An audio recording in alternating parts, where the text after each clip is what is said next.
Good afternoon, my name is Alex. This is my very first YouTube video. I think I'll upload it on Facebook too, as a matter of fact. And this is a gardening video. I know it's a little late in the season, it's August the 30th, 2013. And what you're looking at is a fruit of the red Savina 7. Right here, this is called the Jamaican red mushroom. This is not a super hot, but I've heard that it has a very good flavor, and so I decided to try it out.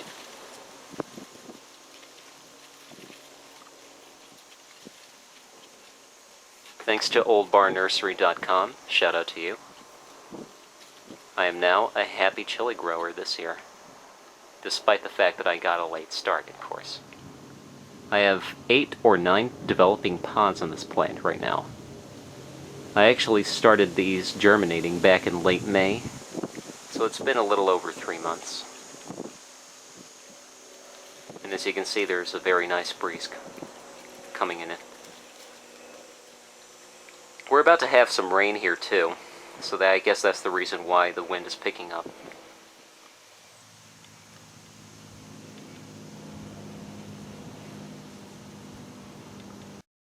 And right here we have the blondie pepper. The blondie pepper, I've heard, originates from Sweden or Norway or Denmark, one of the three. It was recently developed as a cross. However, I think it's about F6 or F7, which means it's pretty stable. The main problem I had with this one this year is, interestingly enough, aphids. Not exactly sure why they're crazy about these.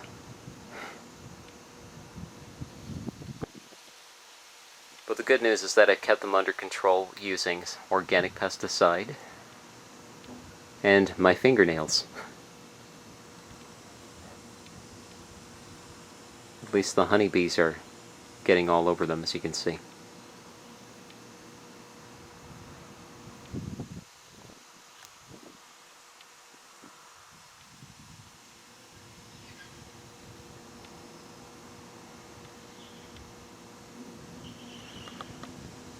But luckily, I still have September and October to let these finish growing out before I harvest to their pods.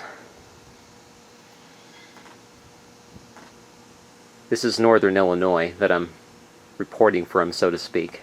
So I guess the climate is a bit more favorable than Winnipeg, Canada. Shout out to Sheldon Kaplan. Otherwise known as SAC 59. This is a chocolate Scotch bonnet. Again, I got a late start in it this year, but at least it's flowering up now. And this is not just any Scotch bonnet. It's actually much larger in terms of fruit size. And so hopefully by the end of October I'll have plenty of fruits to select from to make some hot sauces.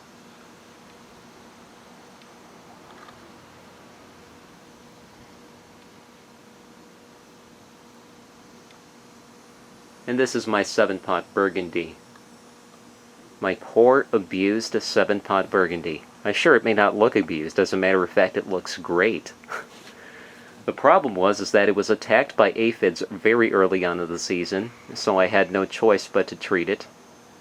And of course, the treatment only delayed its growth rate, and so suffered kind of a setback, but at least it seems to be doing what it's supposed to be doing. Not seeing any more of those curled leaves or those little fat pale green suckers on the underside of the leaves. This is probably the most notorious part of my garden. This is called the Great White 7-Pot. There is a lot of controversy about this particular strain. Some people say that it's just the giant white habanero that was created in southern Italy. I would disagree with that. First of all, it shares characteristics between the giant white habanero and a Trinidadian 7-Pot. For example, I've taken a look at several strains of habanero. I've actually grown at least 2 or 3 different strains, and none of them have ever given me foliage like this. The foliage is never coarse, the flowers don't have that rustic look to them. As a matter of fact, just about every habanero strain that I've tried to grow, and actually successfully I might add, have a smoother texture to their foliage. And the pods have a very different shape than the 7-pot white, which is actually mimics the size, or rather, it actually mimics the original shape of the 7-pot fruits. Except they're a little bit smoother, and they tend to turn a nice ivory cream color when they ripen. And I can't wait for that day in October when I can finally harvest some of these pods. As it is, this is another victim of the aphids, but of course it recovered, as you can see, because it's just flowering up like crazy. Hopefully I don't have any more problems up here in northern Illinois.